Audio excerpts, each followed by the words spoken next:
नमस्कार मित्रों, पुनीत एस्ट्रोलॉजी हिंदी के इस वीडियो में आपका स्वागत है।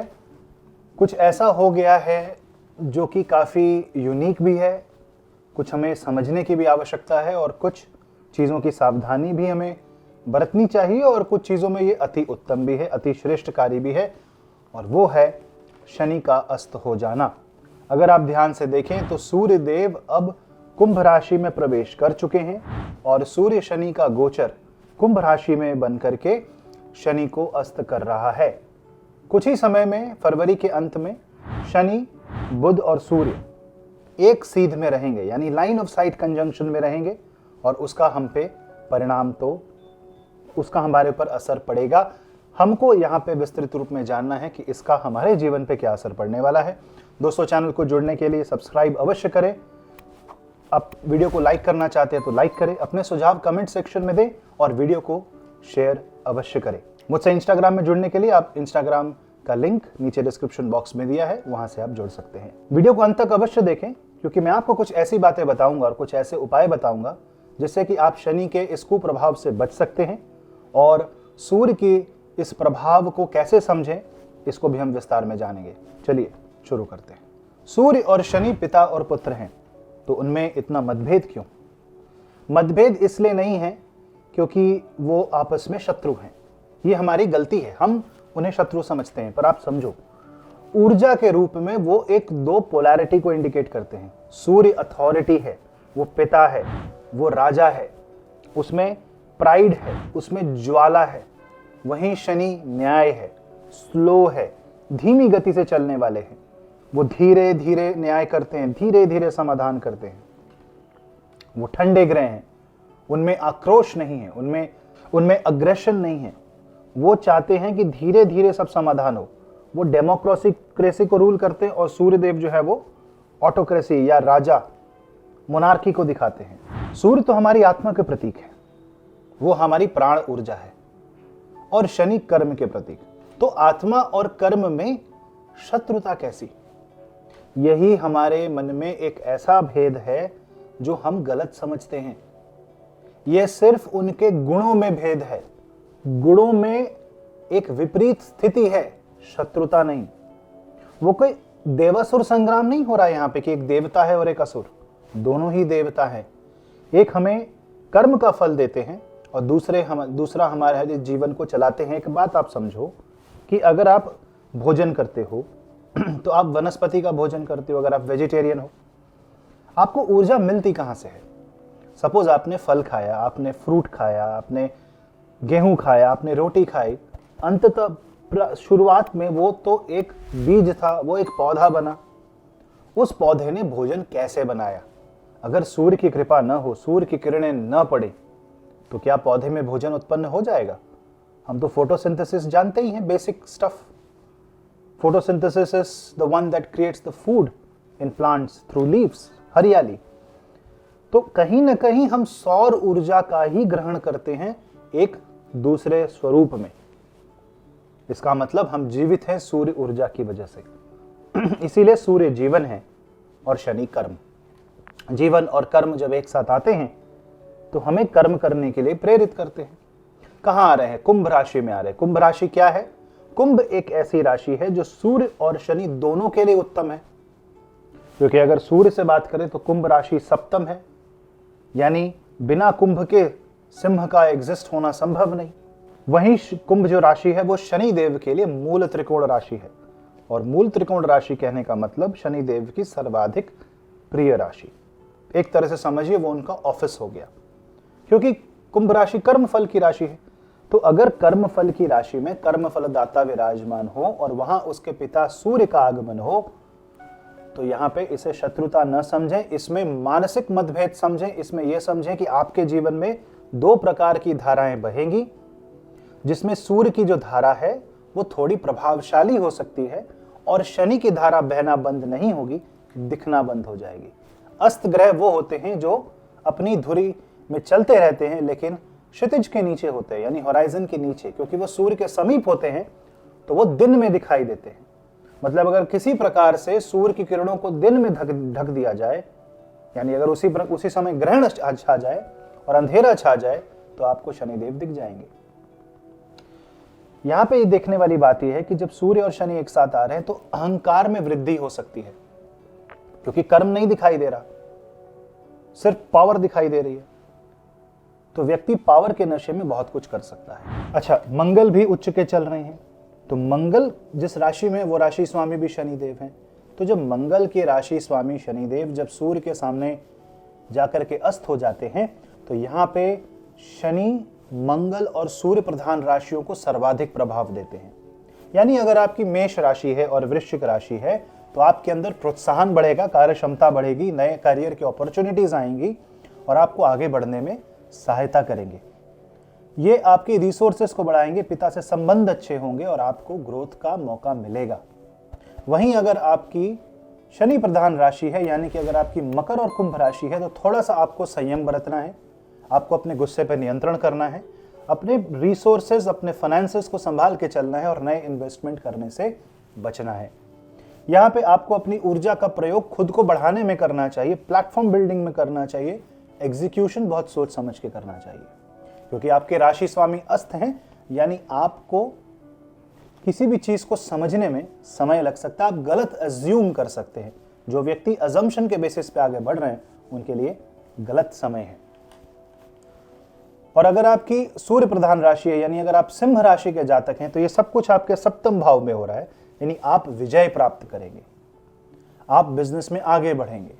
लेकिन इसी वजह से आप शत्रु को कम भी आंक सकते हैं, जिसकी वजह से आपको कोर्ट केस का सामना करना पड़ सकता है, अनावश्यक झगड़े हो सकते हैं, पॉलिटिक्स में हानि हो सकती है, मान सम्मान में भी कमी आ सकती है। वो भी तब जब आप अपने पावर प्रोजेक्शन को जरूरत से ज्यादा करेंगे। लेकिन अगर आप चाहते हैं आपके जीवन को नियंत्रण में लेना, अगर आप चाहते हैं आपके जीवन को काबू करना, अपने धैर्य से, संयम से, मेहनत से डिजर्विंग चीजों को पाना, वो अवश्य होगा। यहां पे नरसिंह देवता का उपासना करें, आप सूर्य गायत्री मंत्र का जाप करें। अगर आपकी बुध की राशि है, बुध की राशि क्यों? क्योंकि बुध जो हैं वो मकर और कुंभ राशि में गोचर कर रहे हैं। इसी समय, इसी प्रकरण में जब बुध की ऊर्जा भी जब सम्मिलित होती है तो मिथुन और कन्या राशि पे भी उतना ही प्रभाव पड़ता है। इनफैक्ट अगर बात करें तो फरवरी महीने के अंतिम दिनों में बुध, शनि और सूर्य एकदम एक सीध में आ जाएंगे। यानी कि जो मिथुन राशि है उन्हें बहुत सोच समझ के चलना चाहिए। धर्म संकट की स्थिति उत्पन्न हो सकती है, क्या करे क्या ना करे वाली स्थिति। यहां पे अचानक से कोई बात आपके सामने आ गई, फैमिली हो, फाइनेंस हो, कुछ भी हो, थीम रहेगा, अचानक से कोई घटना, कोई बात सामने घटित हो जाए और आपको यह समझ में ना आए कि अब इसका रिएक्शन कैसे करें। इसके लिए अभी के समय कोई भी नया काम शुरू करना थोड़ा मुश्किल हो सकता है। बचें, धीरे धीरे चले, आराम से चले। वहीं कन्या राशि वाले जातकों के लिए यहां पे अगर आप देखेंगे तो एक ऐसी स्थिति उत्पन्न हो रही है जिसमें आपको आपके शत्रु से लड़ना ही पड़ेगा, स्थिति का सामना करना ही पड़ेगा। तो यहां पे आप अपने भीतर के शत्रु से लड़ें और मां भगवती की आराधना करें। साथ ही साथ आपकी मुसीबतें दूर होंगी, क्योंकि वो आपको मुसीबतों के पास लेकर के उसे सॉल्व करने का तरीका बताएगा। पर फिर इसमें गलत क्या है? इसमें गलत यह है कि आप अपने आप को मिसअंडरस्टैंड कर सकते हैं, आपको समझाने में लोगों को दिक्कत आ सकती है, आप अपने जूनियर्स के साथ प्रॉब्लम में आ सकते हैं, आप अपने टीम मेंबर्स के साथ प्रॉब्लम में आ सकते हैं। तो अपनी पावर को प्रोजेक्शन न करें, सेवा भाव के साथ आगे बढ़ें। कर्म कर फल की चिंता ना कर, इस बात को आप आगे बढ़ाएं। कर्मण्येवाधिकारस्ते मा फलेषु कदाचन के सिद्धांतों पे अगर आप चलेंगे, आपको सफलता प्राप्त होगी, धन प्राप्त होगा, शत्रु बाधा हटेगी और साथ ही साथ कर्जे भी मुक्त होंगे, कर्जों के प्रभाव से भी आप मुक्त होंगे। अगर आपकी चंद्र राशि है, यानी आपकी कर्क राशि है, तो ये सब कुछ आपके अष्टम भाव में हो रहा है। यानी आपके जीवन में जो रहस्य है वो दूर होगा, रहस्यों से पर्दा हटेगा, जीवन के सवालों के उत्तर मिलेंगे और आपको बड़े बड़े चीजों को करने का मौका मिलेगा, पैसे के इन्वेस्टमेंट करने का मौका मिलेगा। बस फादर इन लॉ के साथ अगर आप विवाहित हैं तो फादर इन लॉ के साथ प्रॉब्लम्स आ सकती हैं। अपने इन लॉज के साथ किसी भी तरीके का मतभेद न रखें। यहां पे आप इन्वेस्ट करें, प्लेटफॉर्म बनाएं, सफलता देर से मिलेगी परंतु मिलेगी अवश्य। अब बात करते हैं उन दो राशियों की जो शुक्र प्रधान राशि है। अब शुक्र क्यों? अगर आप देखो बहुत ही जल्द मंगल श्रवण राशि में प्रवेश करेंगे, शनि और सूर्य में नजदीकी बढ़ेगी और शुक्र मकर राशि से होते हुए मंगल को क्रॉस करके वो कुंभ राशि में प्रवेश करेंगे। इन सब प्रकरणों में शनि अस्त रहेंगे, तो आपकी राशि पे भी प्रभाव पड़ने वाला है। वृषभ राशि वाले जातकों के लिए करियर संबंधी चुनौतियां उत्पन्न हो सकती हैं, तो संभल के चले। माता पिता के स्वास्थ्य की वजह से आपको रुकावटें आ सकती हैं, मन में घबराहट हो सकती है और रेपुटेशन में हानि आ सकती है।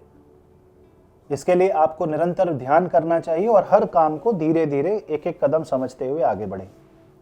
साथ ही साथ शनिवार को शनि मंदिर में दान चढ़ाएं, दान करें, गरीबों को दान करें और निरंतर घर में घी का दीपक जला करके भगवान विष्णु की आराधना करें। वहीं अगर आपकी तुला राशि है तो आपके प्रेम संबंधों में दिक्कत आ सकती है। आप सामने वाले के एफर्ट्स को इग्नोर कर सकते हो। आपको ऐसा लग सकता है कि आपकी महत्वाकांक्षाएं बड़ी हैं पर सामने वाले की नहीं। यहाँ पे मिलजुल के जो व्यक्ति रहेगा, जो टीम वर्क करेगा, जो सबके साथ चलेगा, वो बहुत आगे बढ़ने वाले हैं। बाकी काम संबंधी क्षेत्रों में स्टूडेंट्स के लिए, बिजनेसमैन के लिए अति उत्तम समय है। बस आपको ये ध्यान रखना है कि आपको अपनी कैपेसिटी पता होनी चाहिए। आपको ये पता होना चाहिए कि आप क्या कर सकते हो और क्या नहीं, क्योंकि अगर आपने अपनी कैपेसिटी से ज़्यादा करने की कमिटमेंट कर दी तो कमिटमेंट तो फुलफिल करनी पड़ेगी, लेकिन उसमें फ़ायदा नहीं, नुकसान अधिक है। और बात करें अगर हम बृहस्पति देव की राशि में, बृहस्पति देव का इसमें क्या रोल है? अगर आप ध्यान से देखो, शनि सूर्य के साथ हैं और वो लगातार बृहस्पति पे वक्र दृष्टि डाल रहे हैं। बृहस्पति देव जो भरणी नक्षत्र में मंगल के नक्षत्र में हैं, वो मंगल के प्रभाव में भी हैं, वो शनि के प्रभाव में भी हैं। मंगल की डायरेक्ट दृष्टि पड़ती है बृहस्पति पे, शनि की दृष्टि पड़ती है बृहस्पति पे।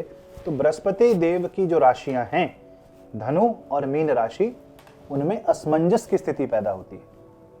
धनु राशि वाले जातकों के पेट में समस्या हो सकती है। धनु राशि वाले जातकों के जीवन में हेल्थ रिलेटेड इश्यूज आ सकते हैं। भाइयों के साथ मतभेद हो सकता है और आप यहाँ पे कुछ ऐसे स्टेप्स उठा सकते हैं जो आपको थोड़ा दूर कर दे अपने परिवार से। अब जिनको ट्रैवल करना है, जिनको जॉब करना है, जो डॉक्टर्स हैं, हीलर्स हैं, उनके लिए तो बहुत अच्छा समय है, परंतु जो वृद्ध हैं उनको थोड़ा अपनी हेल्थ पे ध्यान रखना चाहिए। और जो मीन राशि वाले जातक हैं, उनके धन को हानि हो सकती है। आय के स्तोत्र आएंगे, अपॉर्चुनिटीज आएंगे और आप मिस कर जाओगे। तो आपको एक एक अपॉर्चुनिटी को ध्यान से तौल के डिसीजन लेना है, चाहे वो जॉब अपॉर्चुनिटी हो, ट्रैवल अपॉर्चुनिटी हो, बिजनेस अपॉर्चुनिटी हो।